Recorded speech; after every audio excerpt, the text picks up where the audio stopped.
અને ખુલ્લામાં શૌચાલય. આ પાછળ જે તમે જોઈ રહ્યા છો એ કોઈ ઐતિહાસિક ખંડેર નથી, આ એક જાહેર શૌચાલય છે.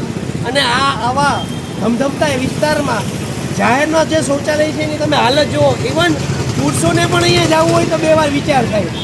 તમે પોરબંદરને પેરિસ બનાવી દેવાની વાતો કરો છો સાહેબ, પોરબંદરને ખાલી પોરબંદર બનાવી દો તો પણ અમારો હાથ જોડીને તમને આભાર માનશું.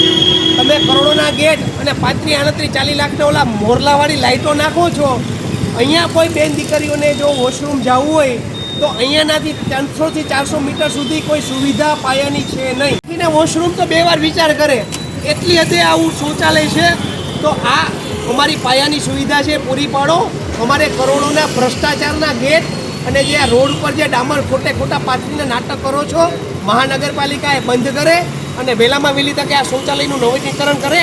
નહીંતર અમે આનાથી પણ ઉગ્ર મુદ્દો રજૂઆત કરશું. અને આવતી મહાનગરપાલિકાની ચૂંટણીમાં દરેક જનતા અને ખાસ કરીને મહિલાઓ આને જવાબ આપે કે આવી સુવિધાઓને આપણે શું કરવાનું છે આપણા કરોડોના ટેક્સ લઈને. જય ભારત, જય